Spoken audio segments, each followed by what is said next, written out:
Hey y'all, welcome back to another vlog. You in the past, I'm in the future. You mad that they don't salute you. I need a bag. Thank you so much for clicking on this video. If you're new here, my name is Keela Trishawn and I make videos on lifestyle, insurance, and mental health. I also do vlogs, day in the life in the insurance industry, day in the life of a small child, all the things. So if that's something that interests you, go on ahead and click that subscribe button below. Turn on your notifications so you don't miss anything from me. And if you're returning, thank you so much for coming back and thank you for your support. All right, so first things first, I want the people that are looking to get into the insurance industry to leave me a comment down below and let me know what struggles you guys are running into. I've been getting a lot of comments just about like different things. So I want to like specifically hear, what are you guys running into? And for the people that are working in insurance, how is it going for you? Are you liking it?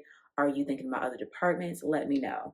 I really want to cultivate a community. Like, I feel like we do have a pretty nice little small community here, but I really want to like start asking you guys specific questions to see where your head is at, what's going on, how I can help, all that jazz. So pause the video, go on ahead and comment below, and let me know what's happening out there.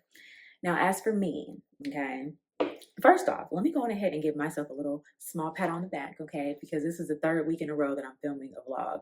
And I don't know why I wasn't doing this before. Well, I do know why. I was, going through it or whatever. But now I feel like I'm kind of back on track and I have a little system that I think is going to work for me for the foreseeable future. So we're just gonna rock with it, okay?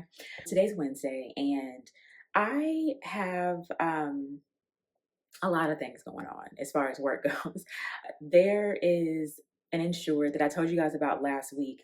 I logged on and my email loaded. So I saw the email back from the customer. Thank God he wasn't chewing me out. I'll tell you guys about that in a second. And then I have a couple other people that have emailed me about things that I need to address. This particular customer though, he had a pull estimate from his vendor, and the estimate said that it would range, the repairs would range between $125,000 and $250,000. Basically, this guy was like rebuilding the pool. Now, our vendor came back with like an estimate of 15,000, like 1.5. And I didn't even want to present this. I think I mentioned this in like a couple of vlogs like back, that I didn't even want to present this because it was insulting. Like, it was insulting for me, and I'm the adjuster. So I had to get some clarification from our vendor. And basically they're saying that before we do the work that is recommended by my insurance contractor, there are things that need to happen first. Things need to be tested to determine if replacement is warranted, all that jazz. So it made sense, but I was still nervous. Even this many years in, I still get nervous presenting things to insurers when I'm not even confident about it, if I'm gonna just be completely honest. But I sent it to him and I was very transparent, told him exactly what I was told, offered alternatives, and told him that I would essentially be here with him until we get this resolved. He responded back and he was more than grateful. He was like, I will show this to my to my pool vendor and I'll be in touch, but thank you so much for, just letting me know what's happening. Thank you for staying on top of it. So yeah, that was that. Then I have an insured that emailed me late last night.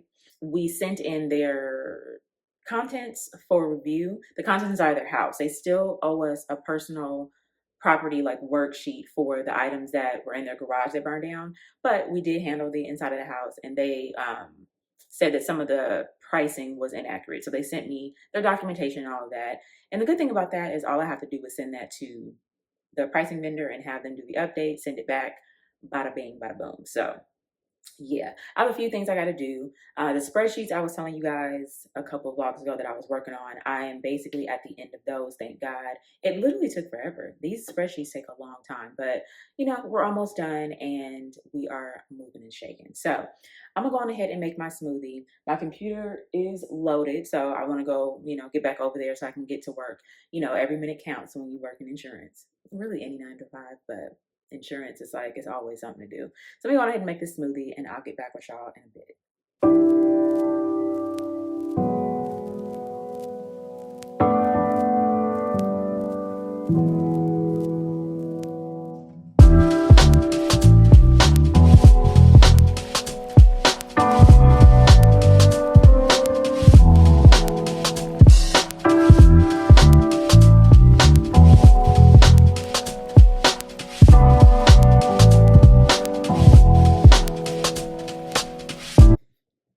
All right, y'all. So I am finally at my desk. I mean, the smoothie takes like 2 seconds, so I'm being dramatic. But while I was making my smoothie, I did look over some of the activities that I have. So I have a rejected payment, which is always so lovely. Basically, the square footage of this home is in question. I've already verified it, but clearly I need to add additional information. If you're an adjuster, you know, like you be thinking that you did everything correctly and then you get hit with the okie doke, like, nope, we actually need this. Like, you didn't need this before. Whatever. So I need to get additional information on the square footage. And then also, okay, so when you're making payments to or for like the dwelling or other structures, if you're an adjuster, then you're familiar with the terms coverage A, coverage B. Typically, we have to include the mortgage company if there is one. So the only time that we're not able to include the mortgage company is if there is a signed work authorization with the vendor that they're working with. Now, this is news to me because my understanding was that even if it wasn't one of our program vendors, as long as they had a direct pay authorization and the insured was okay with it, we could put their name on there. I have a note in the file saying that if it's not one of our program vendors, it should be the insured and their mortgage company. So that's annoying, but you know, it is what it is. It's above my pay grade. So I'm going to reach out to the vendor in a little bit. And because I did tell them that I was working on the payment and waiting for approval or feedback. So I'll reach out to the vendor and let them know that there's a discrepancy with the square footage. And also, we need to make the payment to the insured and their mortgage company. So there's that. I got a few other ones approved. So that's always a good thing. There's like 3 payments that I had put through. One of them in particular, I was really waiting for because, oh my God, I need to get this out. This public adjuster has been on my whole ass, okay? Like hitting me up every single day, multiple times a day, asking for an update when I've given an update. So, what did she say? Please obtain a revised bid. Okay. So, and before I can send this out, I have to get the revised bid with the limits. So, yeah. Anyways, yeah, so let me go ahead and work on these things so I can just kind of get these out of the way. And then, yeah, I'll be back.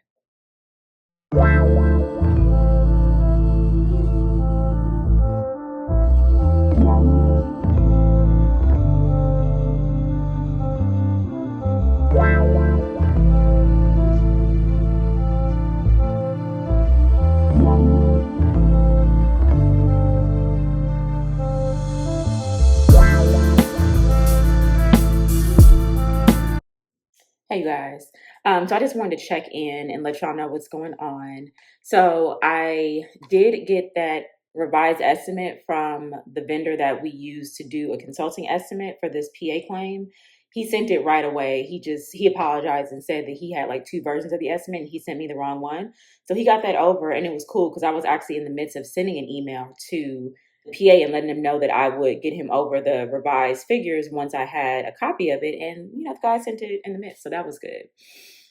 Now I am just kind of moving on to the next thing. I got some invoices in.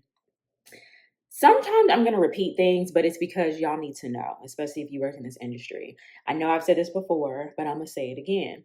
When you get invoices, you want to pay those right away. And what I mean is like invoices from your vendors. So like if you send out a contents vendor to do, a pack out estimate or to look at, total loss items, whatever. If you send out testing and all that stuff, you want to pay those invoices as soon as you can because a lot of them do have fees attached. So like, they'll have like a net 30 and if it's not paid by the 30th day, they'll charge a fee.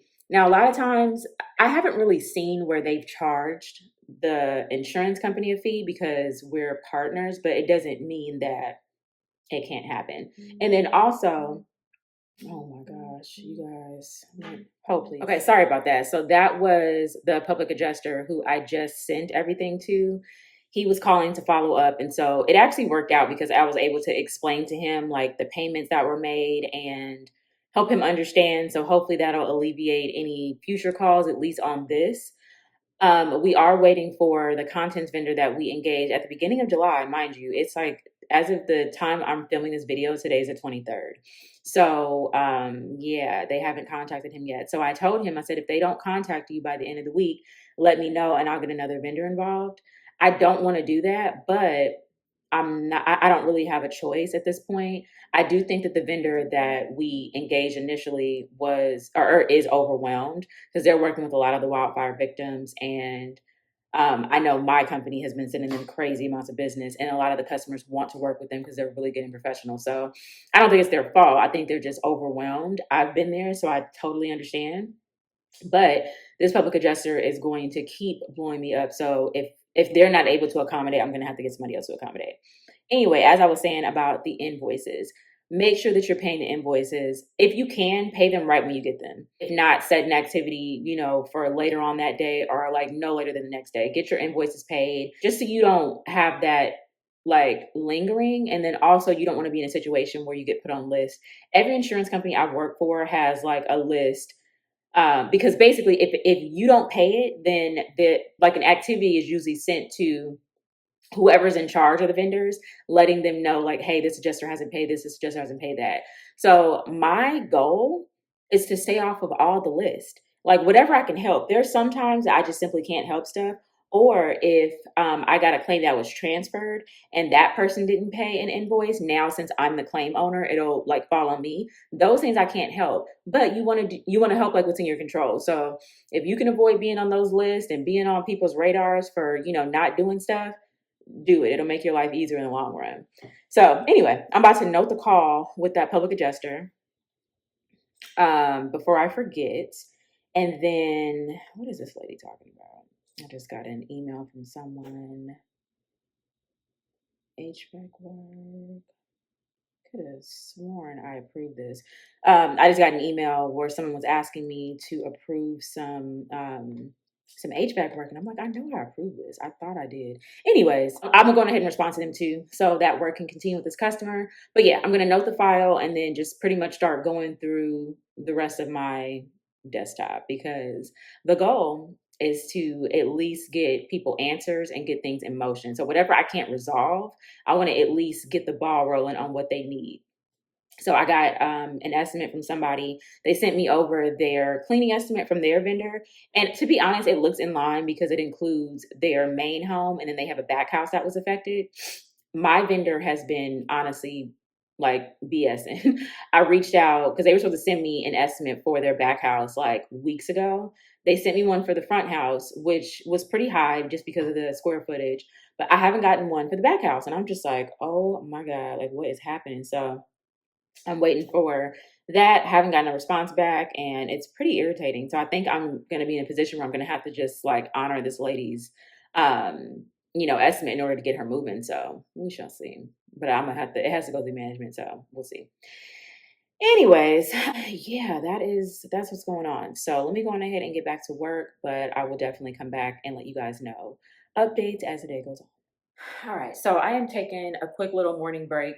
I was gonna like have a little snack, but I'm not even that hungry, and I'm trying not to eat when I'm not hungry. Because sometimes I just be wanting to have a snack just to have a snack, and it wasn't gonna be anything crazy, but like I don't need to be eating if I'm not hungry. Anyways, so on Amazon, I ordered this little LED light, and it's supposed to connect to your phone or camera or monitor. But I've noticed that like in some of my videos, like I have to play with the lighting because it'll be dark. Sometimes I'm able to fix it during editing, sometimes I'm not.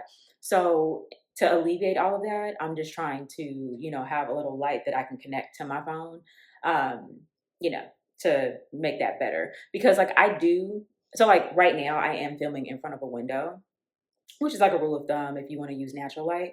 But the sun, the way my condo is set up, the sun peaks like first thing in the morning. So that would really be like the best time for me to film, like during sunrise.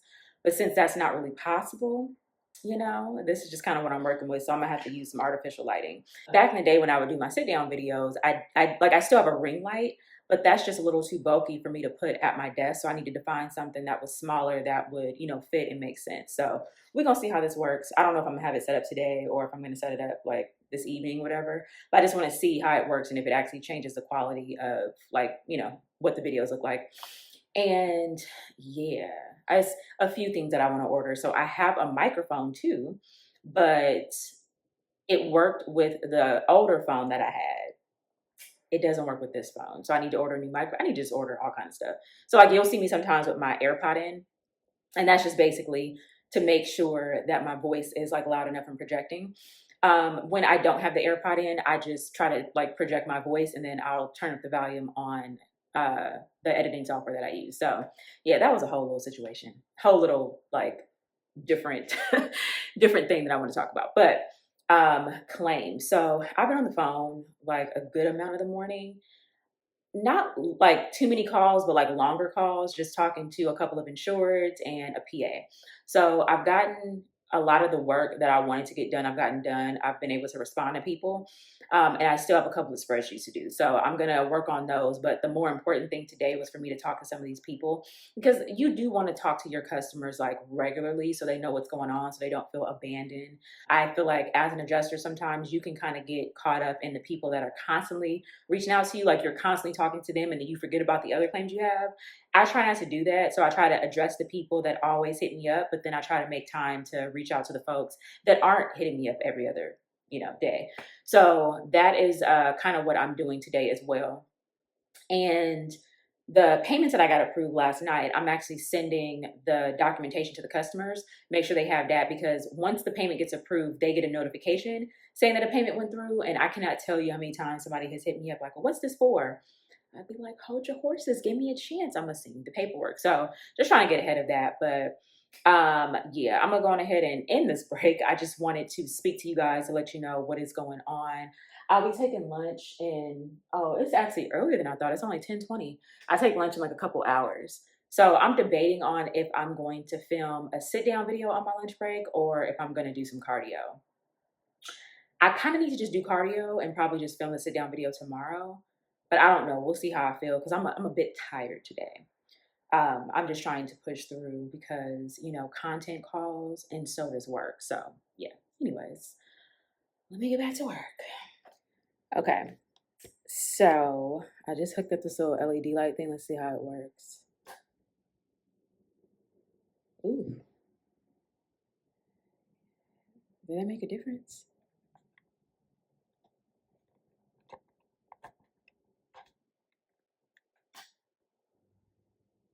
Oh, it did. Okay. A little more light. Okay. Okay, so I just tried out that light. It was pretty bright.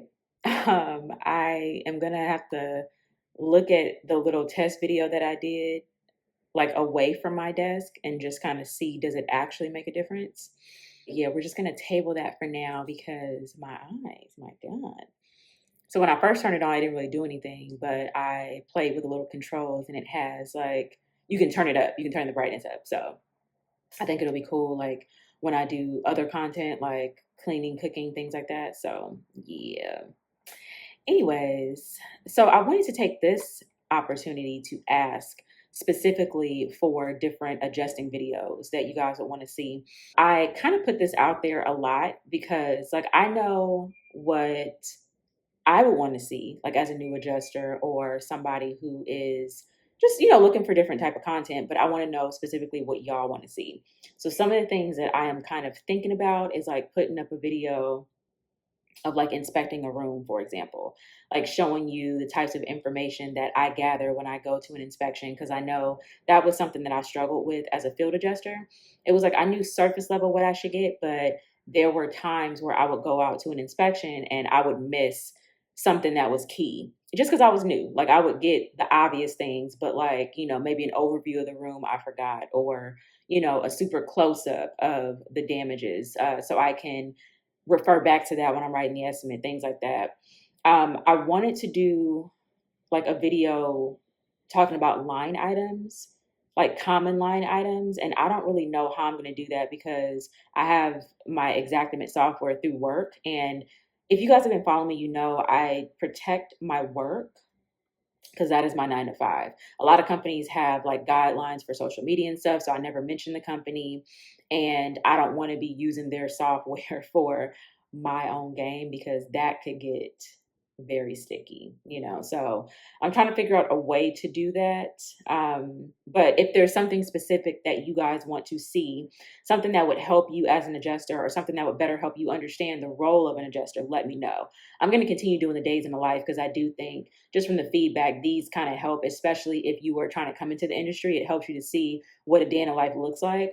And honestly, a lot of the tasks are mundane. Like, you're paying bills, you're waiting for things, you're reaching out, setting up vendors, things like that. You're talking to customers, talking them off the ledge sometimes, because there have been situations where, maybe our estimate isn't what they thought it was going to be. So they're concerned that the insurance company's trying to lowball them. So just kind of being able to articulate the insurance company's standpoint, and also being there for the customer and empathizing and explaining what you can do. That is a lot of what this job is.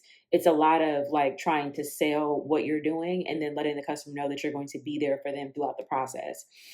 Because it is nerve wracking when you have a claim, like, especially depending on the severity of what's going on at your house. Like, think about it. Like, if you have, a water leak or something, or, a vehicle runs into your house, knock on wood, that doesn't happen to any of you, but it's just, it's a lot that goes into it. This is, these are expensive things. So people get really antsy. Some people are very reasonable and understanding, but then some people aren't, and as an adjuster, you have to be able to check your emotions and walk people through this process, but also adhere to the guidelines given to you by your company. So with that said, let me know if there's anything that you guys are struggling with, if you're an adjuster, or anything that you want to see more of, and I will put it on my content docket for you. I am in the process of sending emails, so I'm going to go on ahead and just finish that, and I'll get back with you guys around lunchtime.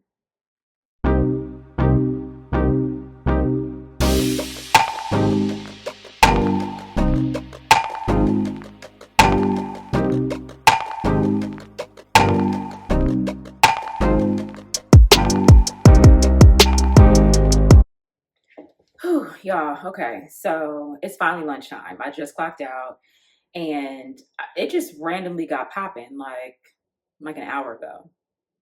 My phone was going the hell up. Like, I was getting calls back to back to back to back, like at least 6 calls. And that doesn't happen to me often. So I was like, what's going on today?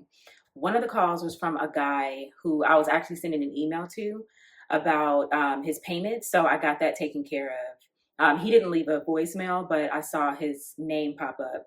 And then the second one was one of the insureds that I'm working with, who sent me a document yesterday. He's one of the people that I needed to respond to. So I sent him an email letting him know that I got his document and that I'm going to need until Friday to review it.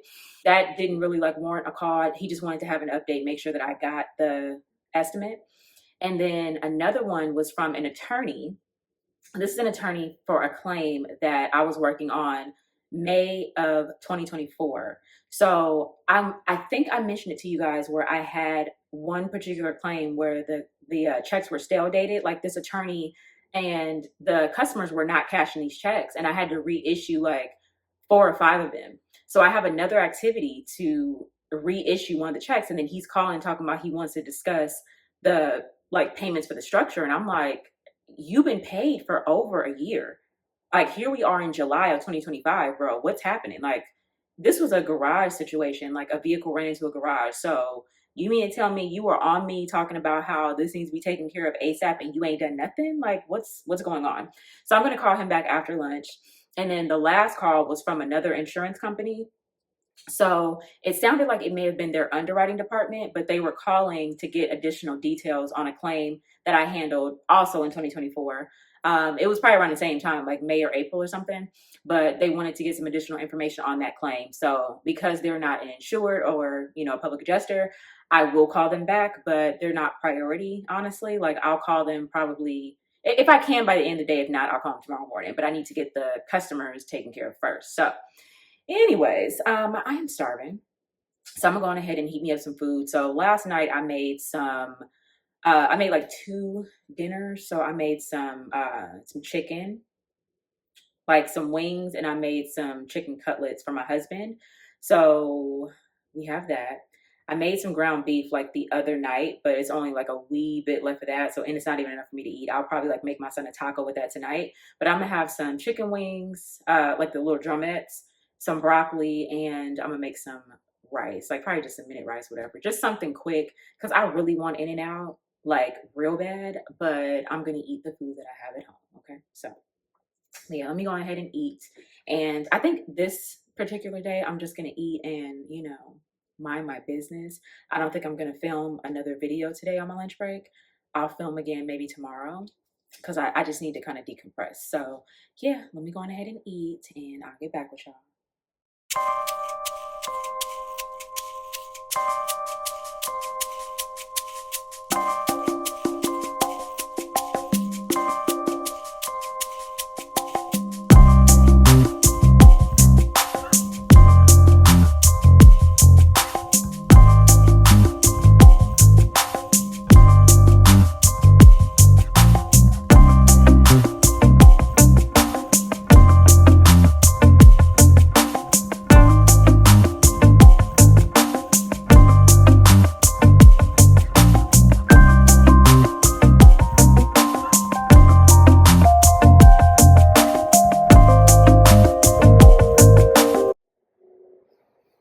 Hey guys, so I've been back from lunch for like a little over an hour, and I've been trying to film a clip for that amount of time, but I had to take a couple of calls, and my coworker called me, so I was talking to her for a little bit, and yeah, just wanted to, issue some payments and get some things out.